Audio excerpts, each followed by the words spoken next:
I'm delighted and deeply honored to receive and welcome His Excellency Olaf Scholz, Chancellor of the Federal Republic of Germany, to the Republic of Kenya.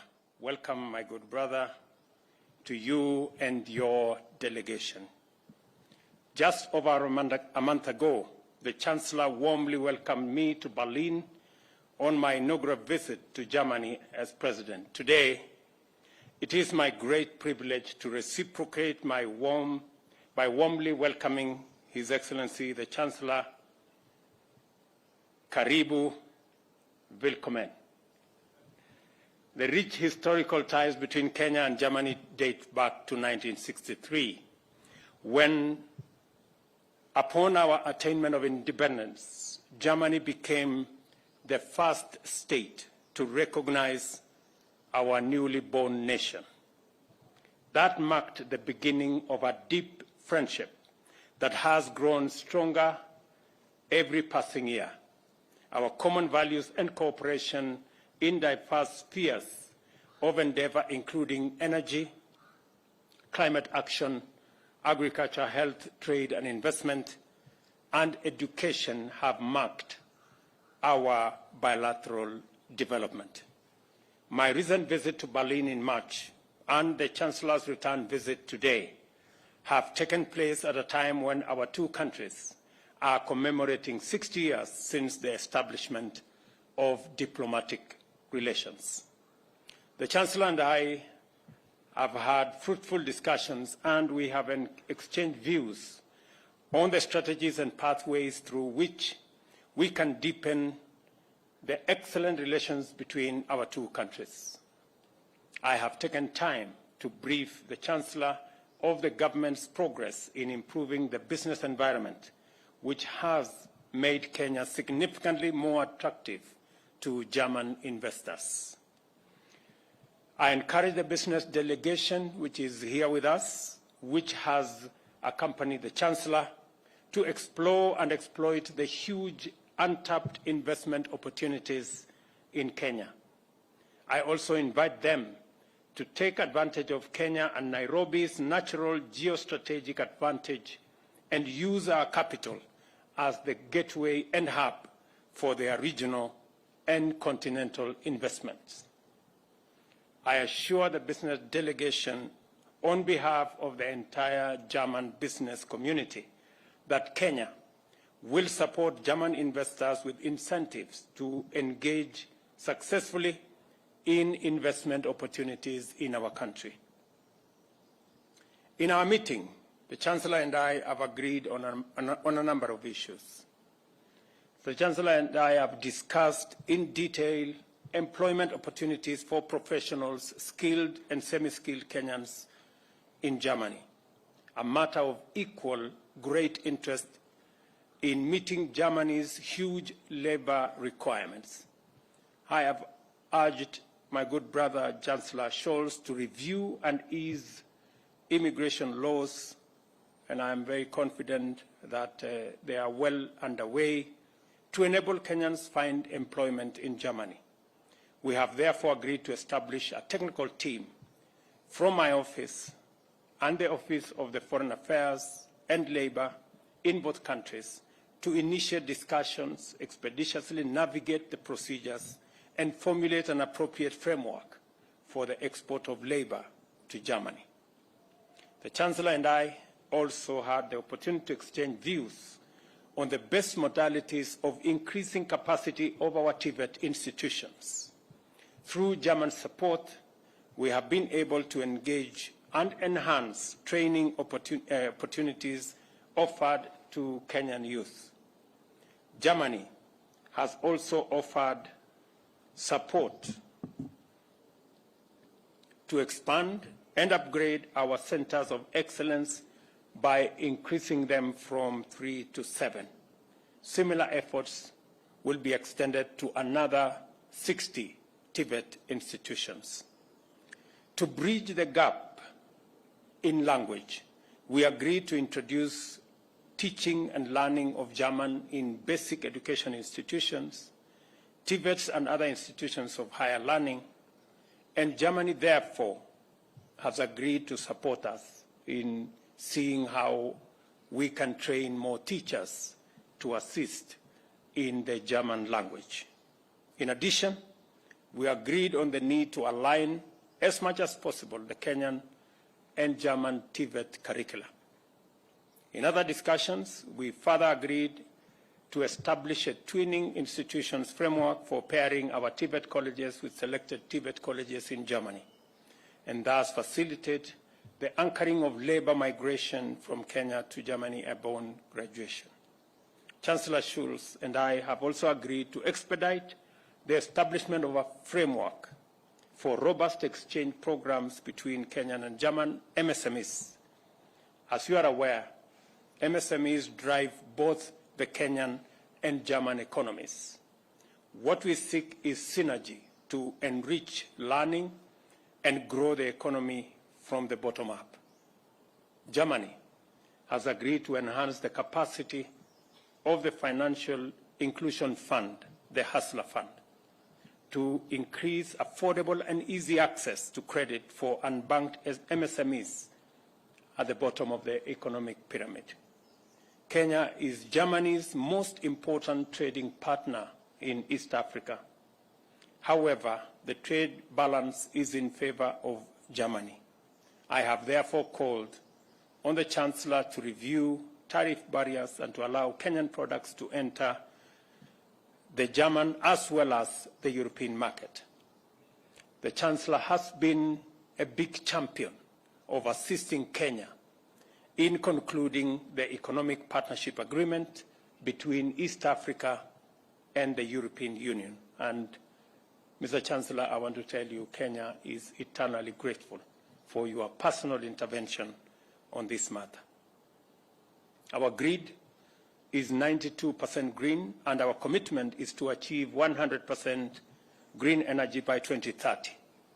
While our current grid is 3 gigawatts, the potential is huge, and our ambition is to make a quantum leap to 100 gigawatts by 2040.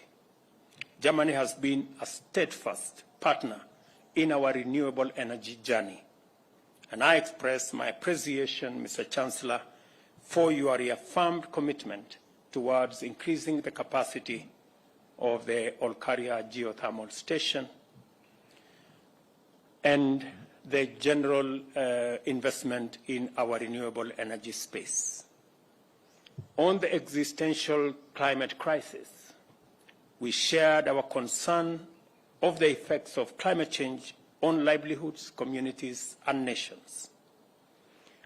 We underscored the urgent need for concerted efforts to reverse the effects of climate change.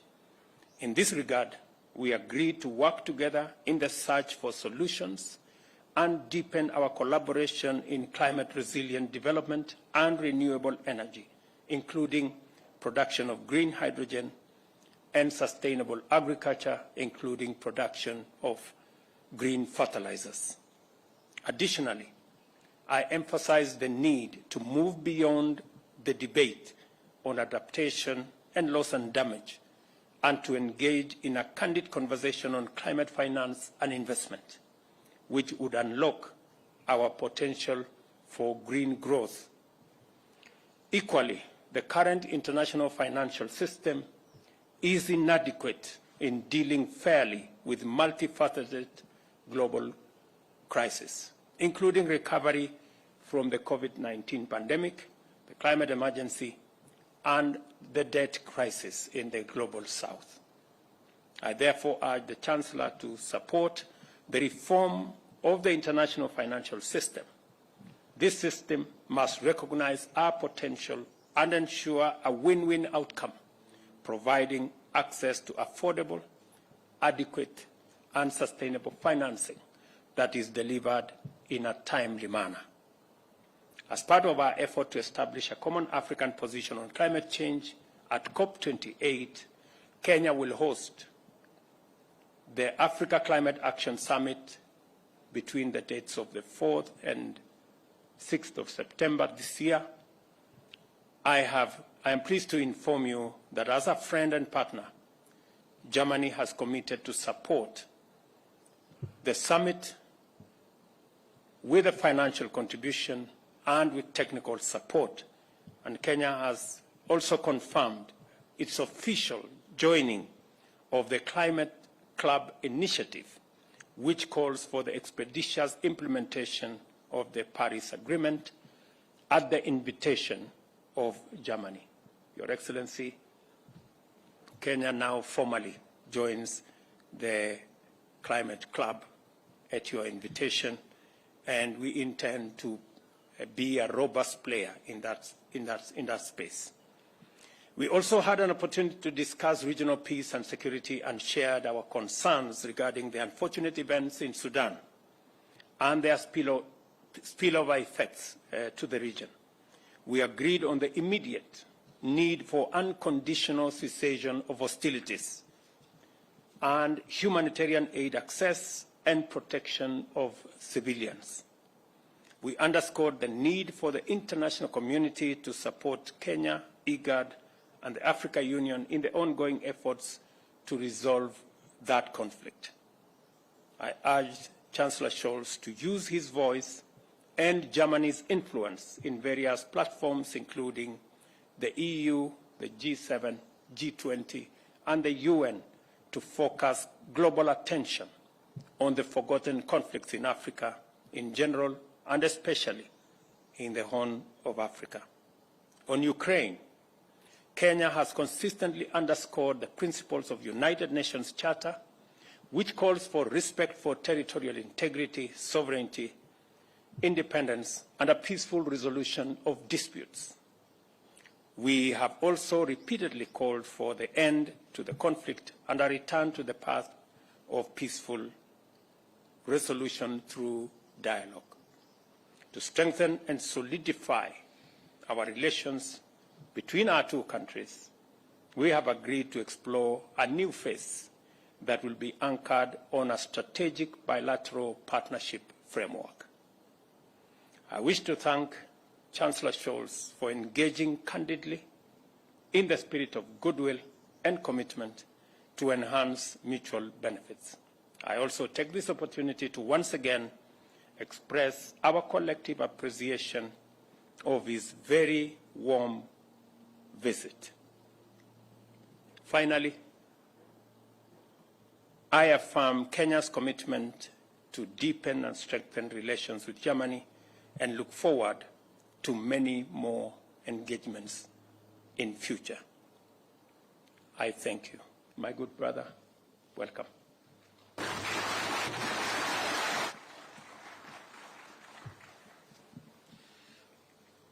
Danke für den herzlichen Empfang, lieber Staatspräsident. Ich freue mich sehr, heute hier in Kenia zu sein. Erst vor wenigen Wochen haben wir uns in Berlin getroffen und darüber gesprochen, wie wir unsere Beziehung weiterentwickeln können. Und das ist nun mein erster offizieller Besuch in Kenia, und das in einem sehr besonderen Jahr. Kenia feiert 60 Jahre Unabhängigkeit. Und die Bundesrepublik Deutschland war das erste Land, das 1963 die Republik Kenia offiziell anerkannt hat. Daher feiern wir in diesem Jahr auch 60 Jahre diplomatische Beziehungen. 60 Jahre diplomatische Beziehungen, die eine gute freundschaftliche Zusammenarbeit geprägt haben und die auch die Basis sind für das, was wir uns für die Zukunft vorgenommen haben. In den 6 Jahrzehnten haben wir das bilaterale Verhältnis weiterentwickelt, haben in multilateralen Foren zusammengearbeitet, aber vor allem auch die Freundschaft zwischen unseren beiden Völkern und Gesellschaften vorangebracht und dafür Sorge getragen, dass unsere Beziehungen wirklich partnerschaftlich sind. Deshalb ist es auch richtig, dass wir jetzt unserer Partnerschaft einen mehr strategischen Rahmen geben wollen. Unsere Unternehmen sind gut vernetzt. This is also reflected in my business delegation that is accompanying me on this visit. I am also delighted about the close cooperation in economic issues that is reflected in many topics we have discussed today that you mentioned, but that are also linked to the willingness, your willingness to work with us in the framework of the compact with Africa, because it is an important topic for us. It facilitates trade, it facilitates investment by companies. And we also are talking about the question of protecting our environment and fighting man-made climate change. We are united in our ambitions, and I would like to explicitly say that Kenya truly has made substantial progress, is a true leader compared to many other countries in the world. So I am absolutely delighted about your willingness to become a member of the International Climate Club. This is an important step, because if we are to reach our ambitious goals to stop climate change, it will only succeed if we work together and make sure simultaneously that we are doing this together, and that our different pathways that we have will be in context, will be related, and will lead to the same goal.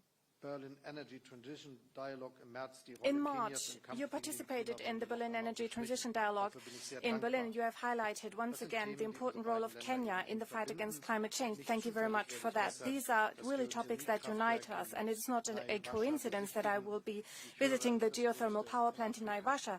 As I was told, it's the biggest of its kind in Africa, and this illustrates once more that Kenya is a truly inspiring climate champion. More than 90% of Kenya's electricity already comes from renewable energy sources, and by 2030 you are to reach 100%. This is truly impressive, and it is also one reason why Kenya has such appeal both in Africa and beyond. Last year, we have agreed to establish a climate and development partnership in which we step up our cooperation in the areas of renewable energies, hydrogen and drought resilience in agriculture. We will also make additional funds available for that purpose. I am impressed by Kenya's preparations for hosting the Africa Climate Action Summit, a summit you will be hosting, and Germany will be supporting Kenya with our technical means and also financially. The conference highlights Kenya's leading role in climate action, and it is also an event that will lead the way up to COP28, a truly remarkable and important event. There is also potential for enhanced cooperation in the field of labor migration. Germany wants to offer more legal pathways for migration for those who wish to work in Germany, and at the same time we aim to reduce illegal migration. This is a win-win situation for all countries involved. We see a great potential for orderly, skilled labor migration from Kenya in many fields of our economy. Kenya is a solid democracy. This is why your country is a stabilizing actor in a truly troubled region. We very much appreciate what Kenya has achieved in terms of mediation efforts in the last year, and also in the current situation. It is continuing to show in many ways in its region that it is committed. This is especially true with regard to the situation in Sudan, that is, of course, very concerning to us and many others. Many Sudanese people have taken to the streets over the last years, risking their lives. They have stood up for democracy and freedom, for a transition, moving from military structures to a civilian structure. So the army and the RSF must end their military struggle for power, which happens to the detriment to the people of the country, which leads to violence and destruction. There needs to be a transmission to a civilian government, and we are grateful for Kenya's commitment in this regard. Let me highlight it once more. We will do everything we can also to support the initiatives that have been taken. And also elsewhere, Kenya is committed. I said it before, in Somalia, Ethiopia, the Democratic Republic of the Congo. These are indispensable efforts of support that we greatly appreciate and that we're happy to support. I am deeply convinced that initiatives for peace and stability in Africa, led by African states themselves, will only gain in importance. They are very relevant. And just as Kenya, we count on developing a multilateral world in which nobody tries to shift borders, in which the rules of international order are accepted on the basis of the United Nations Charter and the international law. This is why it is very important for us and so significant that we raise our voices when international law is breached. And the Russian aggression against Ukraine is a breach of the international peace order and a threat to peace and freedom, not only in Europe but across the globe, because it means that borders might be shifted with the use of violence, but this would lead to a world that is more insecure, so we need to insist that things have to be done differently. We want to help strengthening our cooperation, move forward with global governance, and of course it is also important for us that African states are better represented and are given a stronger voice. Germany therefore supports the efforts for permanent African seats on the United Nations Security Council, and we also support a formal seat for the African Union within the G20. Thank you very much. Thank you for welcoming me with such warmth in Nairobi, and I'm very much looking forward to seeing you soon again.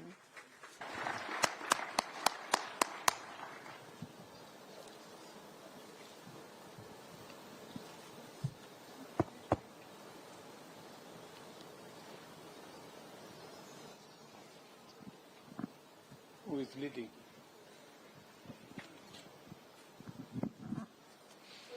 Hier ist Eckhard Lose, Frankfurter Allgemeine Zeitung in Berlin. Eckhard Lose, Frankfurter Allgemeine Zeitung, Berlin. Questions, one to the President, one to the Chancellor. Mr. President, you mentioned already the easier access from qualified people from Kenya or other countries to the German labor market.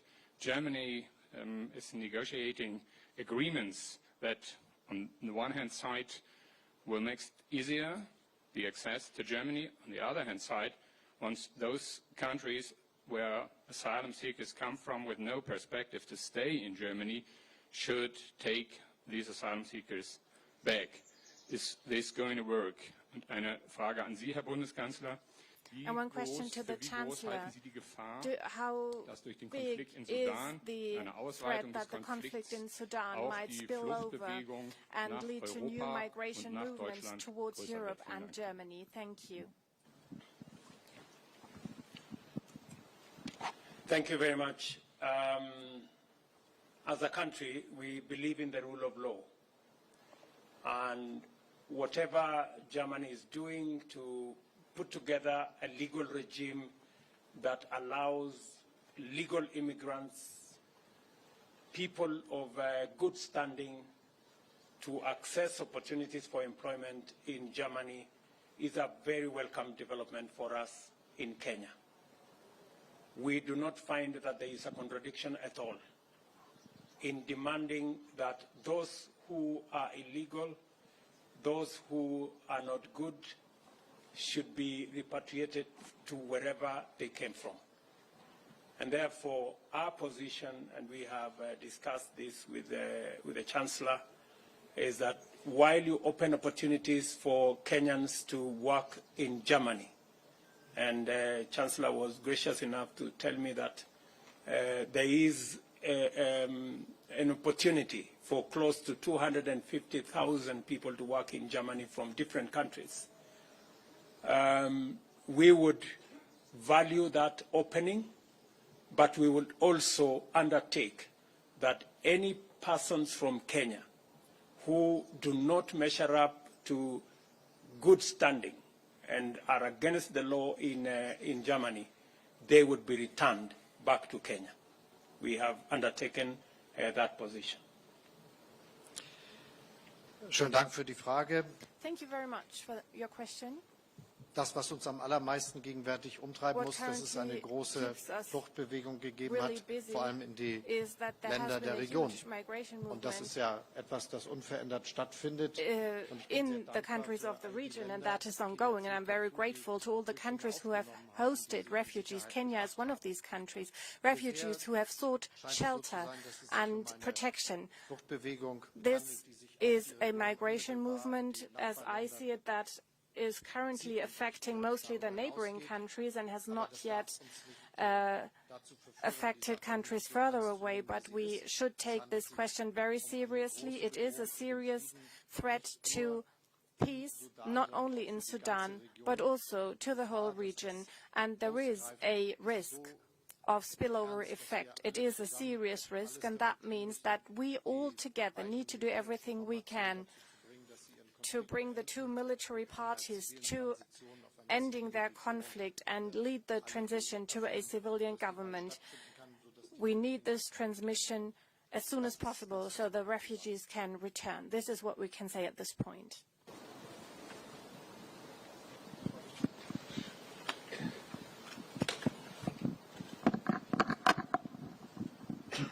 Anna Lehmann, Taz, Berlin. You mentioned the climate partnership with Berlin, which was renewed and expanded during your stay in Berlin 1 month ago in order to produce green energy, green hydrogen, green fertilizer, and so on. When it comes to investments, there's large investments needed in Kenya. You mentioned this. What do you expect in this in terms of investments from the German economy, and what could German politics do to motivate enterprises to invest here in Kenya? Und zum Thema erneuerbare Energien. Concerning renewable energies, Mr. Chancellor, a question to you concerning renewable energies. Your government adopted a law that says every new heating system installed starting in 2024 needs to be powered with 65% of renewable energy sources. We hear more and more voices from your own coalition that the obligation to change a heating system in this way should be amended. Do you think that this law should be changed? Do you think that the timeline should be shifted for a year? And the Parliamentary State Secretary at the Ministry of Economics is much under pressure. Does the Minister of Economics have to ask for his withdrawal? Thank you very much. Ask him to step down. It will not be the first time for us to work with Germany on our renewable energy space or the geothermal space or the green space. We have a long history of working with German technology, German investment in our renewable energy space. In fact, our 92% of renewable energy in our grid today, there is substantial contribution by German technology and German investment. And therefore, the new level of investment required for green energy, for hydrogen energy and hydrogen technology, for fertilizer and the new scale-up will just be a second phase. We are in discussion with our German brothers and sisters to leverage on their technology, to leverage on their investment, to grow the space that will eventually take us to hydrogen technology, to ammonia, and to fertilizer manufacture using green energy. And one more thing, when you say that what would German politicians do, is again the whole conversation about climate financing and green growth. We have huge resources of green energy potential, hydro, wind, energy, geothermal in the African continent and in Kenya. A new negotiated international financing mechanism that clearly articulates and responds to the huge opportunity for green energy from Kenya and from this continent would be a very welcome conversation. And therefore, aside from having a conversation about adaptation, mitigation, loss and damage, it is our considered view that politicians should now move the conversation to the space of climate financing and climate investment, because we believe that there exists greater opportunity in that space than even in the other spaces. And that is why we are asking as a continent, and we are consolidating our position, and it is the reason I have called for the Africa Climate Summit in September, so that we can package our assets and the opportunities that exist for financing and for investment. We are going to have a big conversation, and we hope that German politicians can support in the whole space of carbon trading, carbon financing, that will inform financing going into the future. Thank you. I just would like to underline that this is really true. We have to work together, and there is a good business environment here for investing into technologies that are important for fighting against climate change. My personal perspective is that a lot of the technological advantages we developed the last years and decades could be used all over the globe. And we should really understand that our biggest aim must be that there is a growth of wealth in many countries of the world, that they are looking for having a similar standard of living as we have it in Europe or in the north of America, for instance. But doing so, it means that we give the chance that this is happening not with using fossil resources, but with using the possibilities coming from renewable energies, for instance, and new technologies. Let me also add that geothermal energy is also one of the issues that's playing a major role. Only recently I visited a geothermal station in Germany and officially opened it. I will also be visiting a geothermal plant here in Kenya, and in the context of hydrogen, it also plays a hugely important role. It is a great progress, and if we talk about legislation in Germany serving the goal to reach climate neutrality by 2045, it means that we need to make progress in all areas. We need to take all measures we can to make this progress as soon as possible. We have amended many laws, and I think the velocity for expanding renewable energies, offshore, onshore, wind energy, solar energy, and the expansion of our grid has been remarkable. And of course we also support investment in technologies that use less fossil fuels.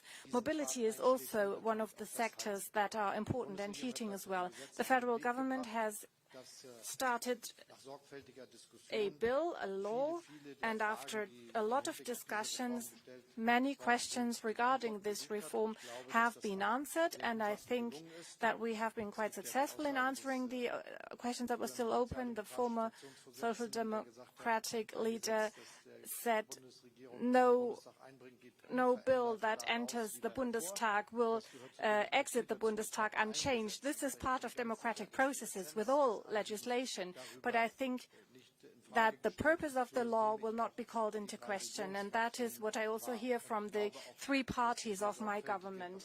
And I think that the diligent discussions in the Bundestag will lead to the fact that many questions will have been answered, and there might still be one or two small questions, but I think the big questions have been addressed. And part of this is the knowledge that those who moved to their homes before 2002 had not yet had to fulfill any requirements, and they do not have to change immediately their heating system.